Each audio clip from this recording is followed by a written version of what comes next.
Hola, ¿cómo están, queridos estudiantes? Espero que se encuentren bien, que estén tomando las medidas sanitarias correspondientes, ¿cierto? Les mando un fuerte abrazo y muchos cariños en esta cuarentena. En las últimas clases hemos estado, ¿cierto?, abordando conceptos importantes respecto a la arquitectura.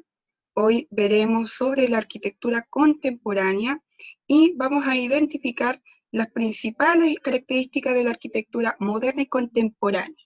Eso lo vamos a ir viendo a medida, ¿cierto?, que va avanzando el video. Pero antes vamos a repasar un poquito lo que vimos hasta ahora. Hicimos en la clase anterior una breve introducción a la arquitectura, donde vimos cómo desde la prehistoria, ¿cierto?, que existe esta necesidad de construir un espacio para poder habitarlo, ya sea como un refugio o de una manera permanente, ¿cierto? Vimos también cómo a partir de esta evolución también que va teniendo el ser humano, la arquitectura también va a ir cambiando de forma, ¿ya? Y esto va a ser sumamente importante, ya que estos cambios de cómo se observa, cómo se ve o cómo se construye una arquitectura, va a tener una relación a las funcionalidades que esta preste.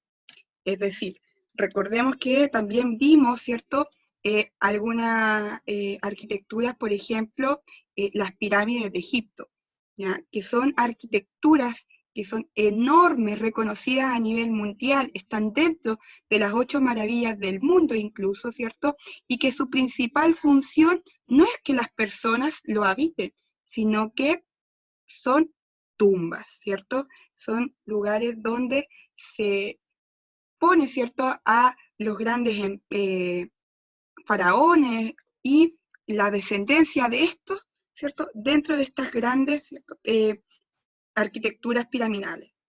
O como también lo vimos en la arquitectura griega, donde se hacen estos edificios con columnas, ¿cierto?, que son gigantes y que están situadas también a gran altura. La mayoría de la arquitectura griega, ¿cierto?, se encuentra en los grandes montes, las colinas, con esta intención de que no solamente la ciudad pudiese ver dónde está esta arquitectura, sino que también era una forma de presentar la nueva civilización al mundo, cosa que desde cualquier punto de vista, ¿cierto?, en Roma, en Italia, fuesen a mirar hacia, ¿cierto?, donde está Grecia hoy en día, lo pudiesen ver a partir de sus grandes arquitecturas, ¿ya?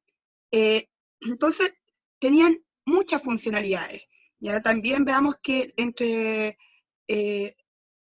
desde que empezó la arquitectura como un refugio, termina también teniendo razones como el de construir arquitectura ya no pensando en el hombre, ¿cierto?, sino que en los dioses. También existen arquitecturas griegas y romanas, ¿cierto?, que hacen veneraciones a los dioses, pero también la encontramos en la arquitectura medieval, ¿ya?, con estas grandes catedrales. Asimismo, la arquitectura también permite un origen, un orden y una jerarquización del diseño urbano. ¿Qué quiere decir esto? Que pongamos como ejemplo, ¿cierto? Nosotros vivimos acá en Chile y la ciudad de Santiago se estructura su diseño, ¿cierto?, urbanístico a partir de una cuadrícula que es sacada, ¿cierto?, en base a la forma en que se distribuían todas las casas, ¿cierto?, las viviendas en España, ¿ya?, en el tiempo de la fundación de Santiago. Y principalmente este diseño urbano se caracteriza justamente porque la arquitectura es lo que manda, ¿ya? Marca una jerarquía y marca un orden. ¿Por qué? Porque nosotros si nos acercamos, ¿cierto?, a la Plaza de Armas, que es el centro urbano, ¿cierto?, de esta fundación, donde vamos a considerar que es como el epicentro de donde se va a expandir el resto de Santiago, tiene como principales hitos arquitectónicos la catedral, como una de las iglesias más grandes que también hay acá en Santiago, tiene edificaciones gigantes, ¿cierto? Referida a la municipalidad o a instituciones públicas como era el Correo de Chile, etcétera. Y que a medida que nosotros vamos caminando o vamos avanzando entre medio de las calles y nos alejamos de la Plaza de Armas, esta arquitectura va cambiando y va surgiendo, ¿cierto?, la arquitectura que está destinada a edificios, otros para el comercio, ¿cierto?, las zonas comerciales, y a medida que uno va más avanzando y más lejos de la Plaza de Armas, vamos a encontrar que la arquitectura también se va a ver modificada y vamos a encontrar las residencias, las viviendas, y así, ¿cierto?, nos vamos a ir dando cuenta que la arquitectura también marca esta jerarquía, ¿cierto?, de posición social, sobre todo, ¿ya? Ahora, también una de las cosas que vimos en la clase anterior es cómo crear un dibujo arquitectónico utilizando la técnica de perspectiva, ¿cierto? Donde conocimos lo que era la línea del horizonte, cómo aplicar esta perspectiva a partir de un punto de fuga, dos puntos de fuga, ¿cierto? La línea vertical, la línea de tierra, etcétera, que nos permite, ¿cierto?, a partir de líneas direccionales, construir una arquitectura en proporción, ¿ya? ¿Qué quiere decir esto?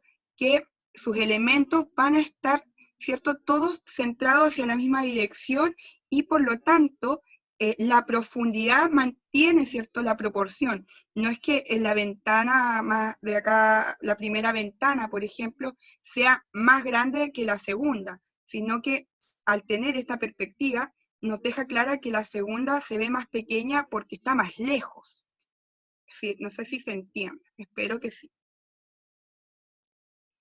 Pero hoy día vamos a ir como profundizando más en la arquitectura y nos iremos a la arquitectura contemporánea. Ahora, para entender esta arquitectura debemos analizarla a partir de los dos periodos que son fundamentales. El primero es la modernidad y el segundo lo contemporáneo, ¿ya? Que van a ser las bases más importantes para poder comprender, ¿cierto?, cómo va a funcionar estas nuevas edificaciones. Primero, la modernidad. Dentro de la modernidad se le designa el conjunto de corrientes o estilos arquitectónicos, ¿cierto?, que se han desarrollado a lo largo del siglo XX en todo el mundo. No, acá no existe un lugar de origen específicamente, sino que es algo que se va a ir desarrollando, ¿cierto?, a nivel transversal. Ahora, a pesar de que no tiene un origen específico, se sitúa, ¿cierto?, al movimiento moderno como uno de los movimientos que propone, ¿cierto?, una primera forma de ver y percibir, ¿cierto?, la arquitectura. ¿Cuál era este fundamento? Bueno, para el movimiento moderno, considera que cada ciudadano tenga sus metas según su propia voluntad, ¿ya? ¿Eso qué quiere decir? Uno puede considerarlo como algo obvio, pero por cuestiones de manejo, ¿cierto?, político y de poder, este tipo de pensamiento moderno intenta imponer la lógica y la razón sobre la religión. Pensemos que el siglo XX, ¿cierto?, a principios del siglo XX, está todo este cambio de paradigmas, de ver y de transformaciones también sociales, culturales y económicas debido a la Primera, Segunda Guerra Mundial, ¿cierto?, a los diferentes acontecimientos que transformaron de manera irrevocable, básicamente, el pensamiento global en todos los aspectos, incluso hasta en la arquitectura, ¿ya? Y anterior a este siglo, ¿cierto?, a partir del siglo XIX hacia atrás, nos vamos a encontrar que el mundo prevalecía, ¿cierto?, esta idea de que lo más importante era Dios. La religión tenía un poder que, a pesar de que hoy aún lo mantiene, en ese entonces era uno de los poderes más fuertes, incluso que el poder político. Entonces, se imponía de una manera que anulaba, ¿cierto?, al ser humano y su deseo de de cumplir ciertos objetivos personales, puesto que para la Iglesia todo debía ser solo para Dios. Entonces, este pensamiento que intenta el movimiento moderno de volver a situar, ¿cierto?, la lógica y la razón, ¿cierto?, como ejes transversales para volver a pensar y construir una sociedad, es que va a ser sumamente fundamental y se va a ver reflejado en la arquitectura. Por otro lado, lo contemporáneo va a referir, ¿cierto?, a esta arquitectura que están en nuestros días, hasta el día de hoy, ¿cierto?, que ya a mediados del siglo XX y a finales del siglo XX comienzan a surgir, ¿ya? Ahora, ¿cuál es la diferencia de esta corriente? Es que acá no existe un estilo específico, no hay algo que estructure como lo hacía la modernidad a partir de la lógica o la razón. Aquí hay una experimentación en la arquitectura y que lo vamos a ir viendo de a poquito. Primero, la modernidad. Las características de la arquitectura moderna se basan primero desde la idea que plantea la escuela Bauhaus. Incluso la escuela Bauhaus es una de las academias, se puede decir, que motiva justamente a esta nueva forma de pensar y desarrolla justamente el movimiento moderno, el movimiento modernista, que postula, ¿cierto?, a varios congresos internacionales que se empiezan a poner en la palestra. ¿Qué tendencias son las que marca este tipo de arquitectura? Son de carácter funcionalistas. ¿Ya? El funcionalismo, perdón, es lo que más recoge, ¿cierto?, este tipo de arquitectura y lo divide en dos tipos, el funcionalismo racionalista y el organicista. El racionalismo o el funcionalismo racionalista es conocido también como el estilo internacional y es propio de este movimiento moderno, ¿ya? Se le considera estilo internacional justamente porque mezcla una variedad de corrientes sin importar de dónde venga, sino cómo se vea, cómo se ocupa, para qué funciona. Desarrolla en los años 1920, ¿cierto? 1930, o sea, hace 100 años atrás que este movimiento, ¿cierto?, da origen. El estilo se caracteriza por un énfasis en el volumen, ¿cierto?, en la masa, en el bloque, en el uso también de materiales industriales ligeros, ¿cierto?, que son producidos en masa. Pensemos que en el siglo XX ya la industrialización se desata de una manera exorbitante. Por lo tanto, este tipo de nuevos materiales que surgen a partir de la industria también son usados tanto en el arte como en la arquitectura.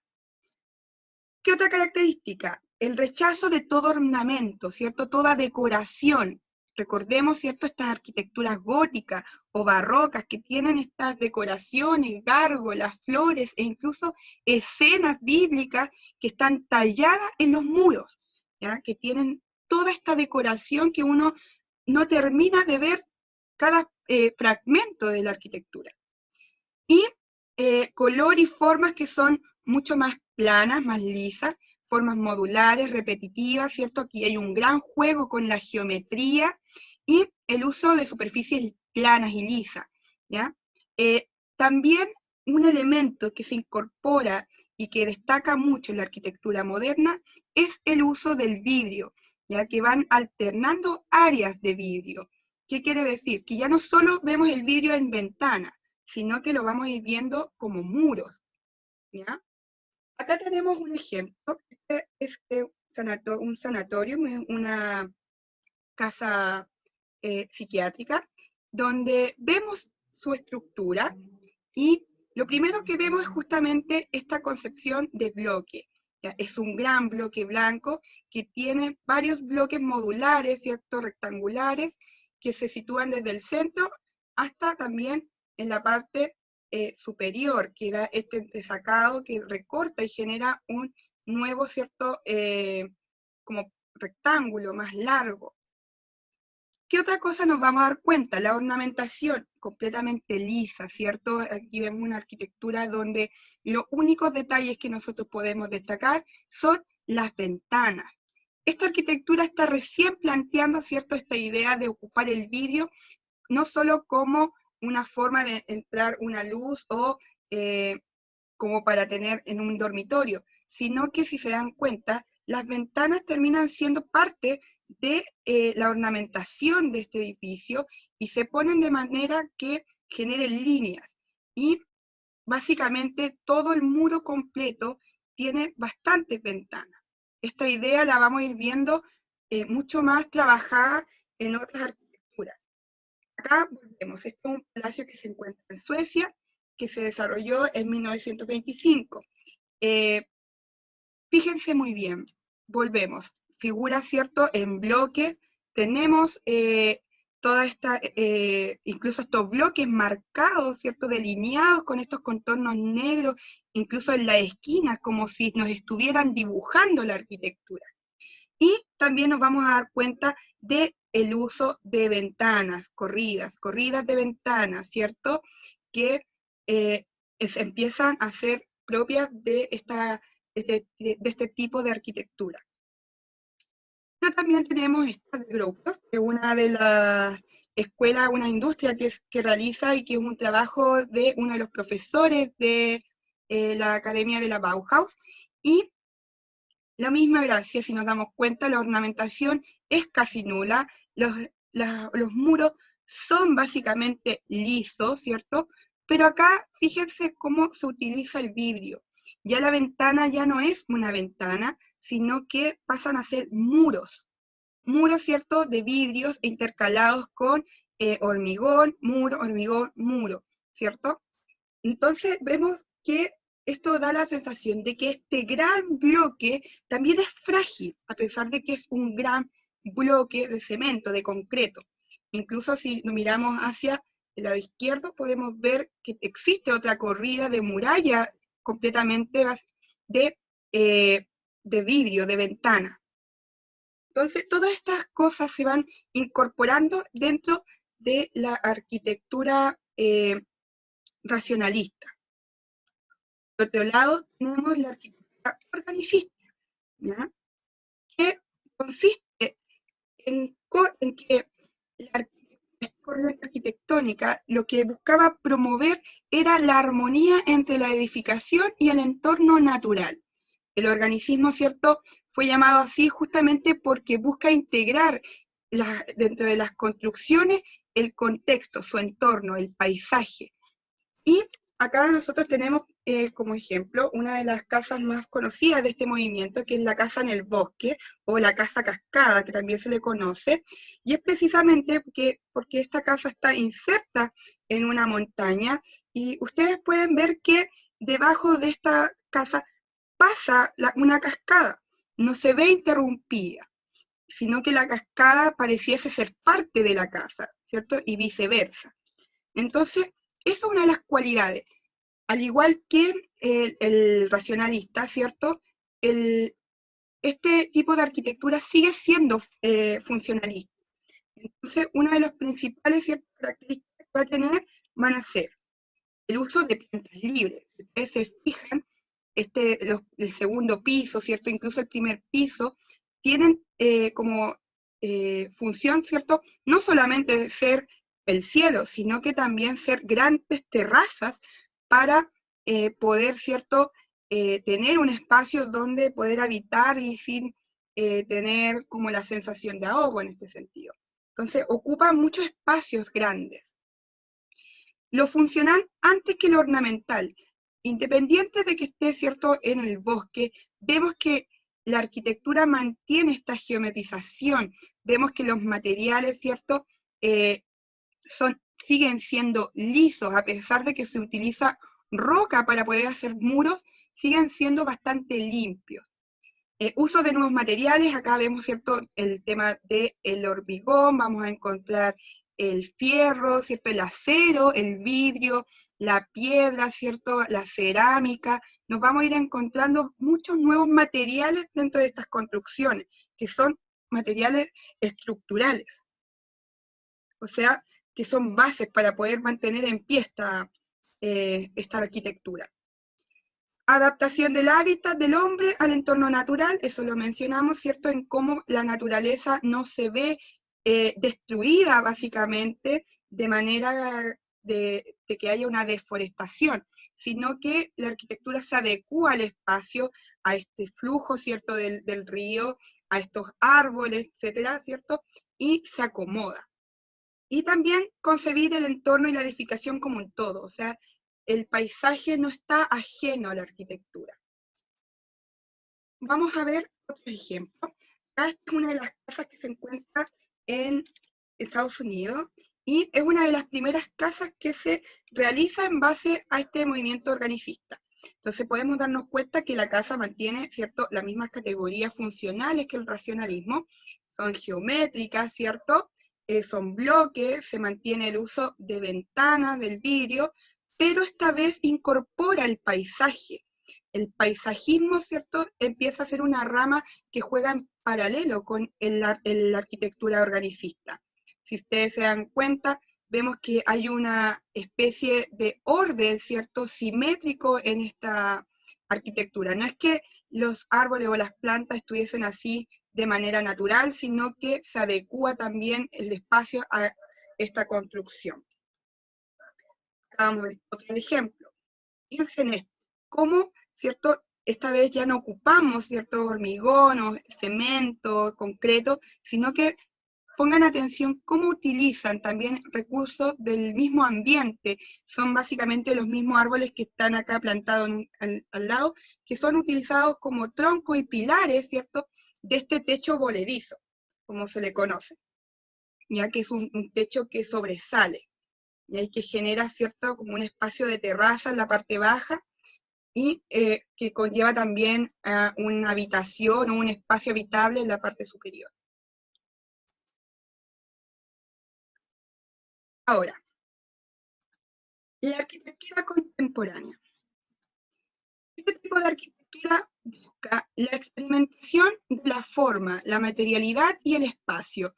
No existe un tipo de arquitectura que esté definida, ya que emergen diferentes tipos de corrientes arquitectónicas que van a apuntar a diferentes funciones, tanto estéticas, ¿cierto?, como funcionales. Y sus principales características, de las que podemos como destacar, van a encontrar el uso del gran enfoque en el exterior. Son arquitecturas, ¿cierto?, que utilizan grandes fachadas y empiezan a incorporar el vidrio como ya no solo como una ventana, como lo habíamos visto en la arquitectura moderna, sino que son completamente muros. ¿Ya? El vidrio en este caso ya no es ornamental, sino que es estructural. Y nos vamos a dar cuenta que la forma también cambia de forma radical. O sea, ya no tenemos este bloque geométrico, sino que empezamos a jugar con curvas, con movimientos que uno pareciese sacado de la ciencia ficción, como de una mirada más futurista. Eso hace que exista una ruptura con el pasado. Se trata más bien de dejar atrás estas reglas, ¿cierto?, tan estrictas del diseño arquitectónico, tan formales, y empieza a abrirse a conceptos más experimentales e incluso minimalistas.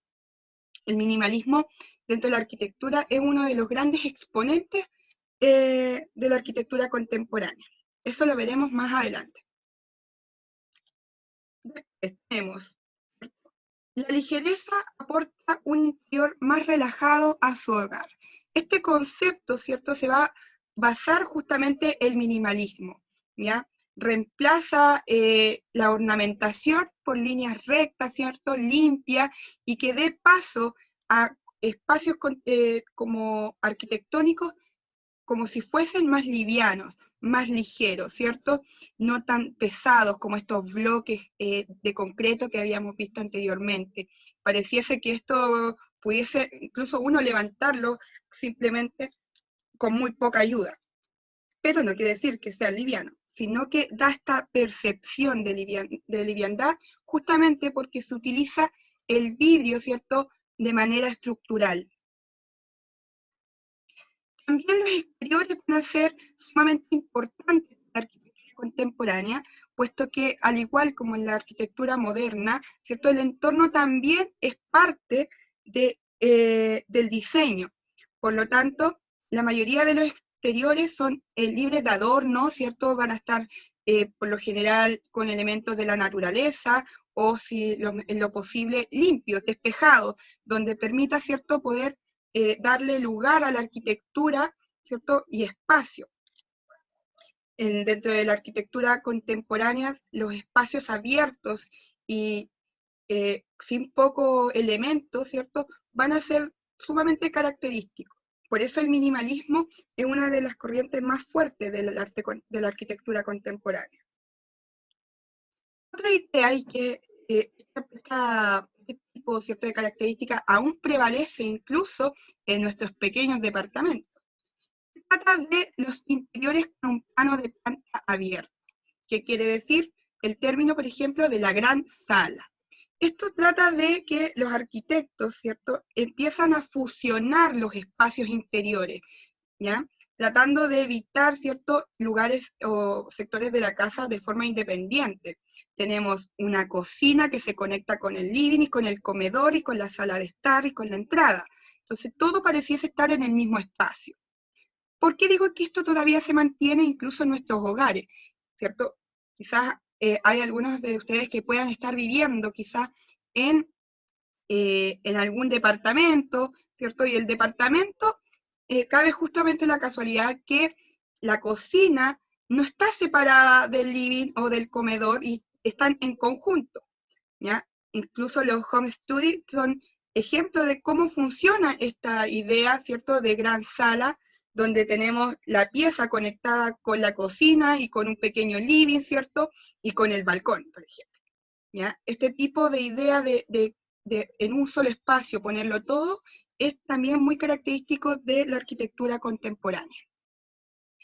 Como lo había mencionado, algo muy importante que lo vamos a reconocer y usted apenas lo ve va a decir, eso es contemporáneo, son el uso de los techos voladizos, como lo había mencionado anterior.